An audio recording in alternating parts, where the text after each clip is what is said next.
Acting के नाम पे लोगों को 3-4 किस्म की घबराहट होती है। पहली तो तभी शुरू हो जाती है जब एक्टिंग का ख्याल मन में आता है, क्या मैं कर पाऊंगा? अरे यार, अगर एक्टिंग आती है तो क्यों नहीं कर पाओगे? ये सवाल तो तभी परेशान करता है जब एक्टिंग आती नहीं होती। फिर नाचना जाने कॉन्फिडेंस टेढ़ा वाली बात है। आप टेक्निकली एक्टिंग को सीख लो अच्छे से, फिर ये घबराहट आपको कभी नहीं होगी। दूसरी घबराहट शो या परफॉर्मेंस से पहले होती है। जैसे ही टेक देने का वक्त आता है या स्टेज पे एंट्री का वक्त आता है, हमें घबराहट होने लगती है। और फिर ऐसी घबराहट को महसूस करके हमारी मांसपेशियां, हमारे मसल्स सख्त होने लगते हैं, अकड़ने लगते हैं, जिन्हें महसूस करके हम और भी ज़्यादा घबरा जाते हैं। अगर आपके साथ ऐसा होता है तो इसका बहुत आसान सा इलाज है, लटक जाइए। किसी ऊंची जगह पे जाइए और लटक जाइए जिससे आपकी बॉडी स्ट्रेच हो, या अपनी बॉडी को स्ट्रेच करने वाली और कोई एक्सरसाइज कीजिए। ऐसी एक्सरसाइजेस से आपके मसल्स जो हैं वो रिलैक्स होंगे। या आप ऐसा भी कर सकते हैं कि आप साइड पे जाइए, किसी एकांत में, किसी अंधेरे में, अकेले में जाके ज़मीन पे लेट जाइए थोड़ी देर। इससे भी आपका माइंड जो है रिलैक्स होगा। या आप एक और भी अच्छी एक्सरसाइज कर सकते हैं कि आप कहीं भी बैठ जाइए ध्यान की मुद्रा में और अपने नाक से एक लंबी सांस लीजिए, इनहेल कीजिए और बाद में उसे की आवाज करते हुए मुंह के रास्ते से बाहर छोड़िए।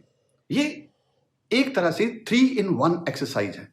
ये आपको रिलैक्स तो करेगी, ये आपके गले को वार्म अप करेगी परफॉर्मेंस के लिए, और तीसरी बड़ी बात, ये आपकी आवाज की पिच को हमेशा के लिए डीपर वॉइस बनाएगी, मतलब लो पिच की वॉइस।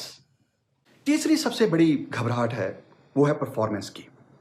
कई लोगों के साथ ऐसा होता है कि परफॉर्मेंस से 1-2 क्षण पहले तो उन्हें ये लगने लगता है जैसे सब कुछ ठहर गया है, माइंड वाश हो गया है, ब्लैंक हो गया है, कोई डायलॉग याद ही नहीं है। उनकी मांसपेशियां ऐसे अकड़ जाती हैं कि वो बंदे नहीं रोबोट नजर आने लगते हैं। उनकी आंखों में कोई भाव नहीं होता, उनका विजन ब्लर हो जाता है। वो इतनी घबराहट में होते हैं, उन्हें लगता है मैं भूल जाऊंगा, मैं कुछ भूल जाऊंगा, मैं कुछ गड़बड़ कर दूंगा। और इसी उधेड़ बुन में वो कैमरे के सामने या स्टेज पे जाते हैं और गड़बड़ हो जाती है। या वो रीटेक कर देते हैं, या वो डायलॉग भूल जाते हैं, या कुछ और गलत कर देते हैं। लेकिन इस बात को भी दिल पे लगाने की ज़रूरत नहीं है, ये सभी के साथ होता है। मैं एक टीचर हूँ, 25 साल हो चुके हैं मेरे को क्लासों में पढ़ाते हुए।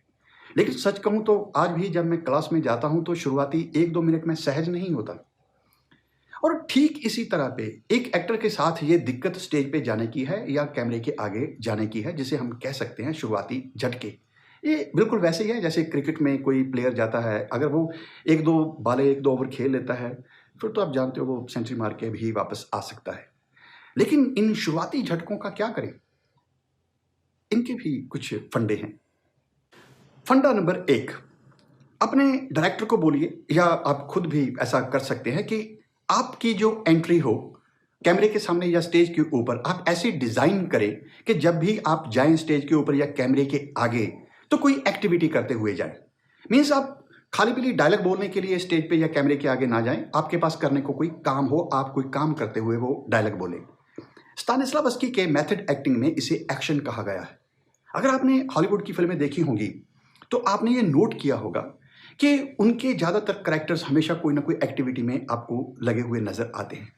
अगर वो घर में होंगे तो या वो घर में एंटर कर रहे हैं, या घर से बाहर जा रहे हैं, दरवाज़ा बंद कर रहे हैं, दरवाज़ा खोल रहे हैं, कॉरिडोर में हैं, कोट उतार रहे हैं, किचन में हैं तो खाना बन रहा है, खाना खा रहे हैं, बेडरूम में हैं तो वो शावर ले रहे हैं, और अगर ऑफिस में हैं तो बड़े सारे ऑफिस में वो एंटर कर रहे हैं, सीढ़ियाँ चढ़ रहे हैं, या लिफ्ट में हैं और बड़े सारे हॉल में बहुत सारे लोगों से हाय हेलो करते हुए अंदर जा रहे हैं। कोई ना कोई एक्टिविटी, मेरे कहने का मतलब है, हमेशा उनके पास रहती है।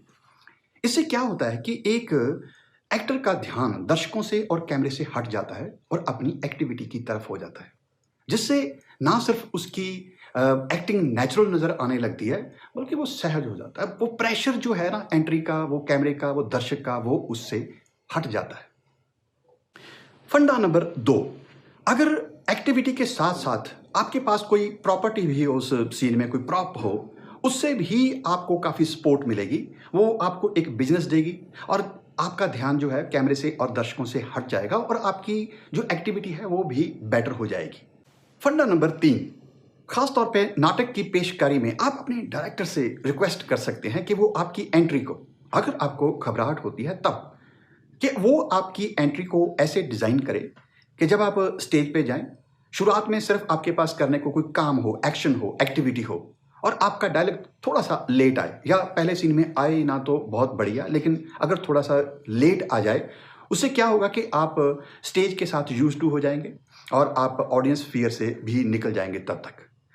ये कुछ 2-3 छोटे-छोटे फंडे हैं जो आपको सहज बनाने में काफ़ी काम आ सकते हैं अगर आप ठीक से इन्हें इस्तेमाल करें। कुछ और भी ऐसी बातें हैं जो मैं आगे चल के आप के साथ शेयर करूँगा। एक और भी घबराहट होती है जो अक्सर परफॉर्मेंस के बाद होती है। लोग मेरे काम के बारे में क्या सोचते होंगे?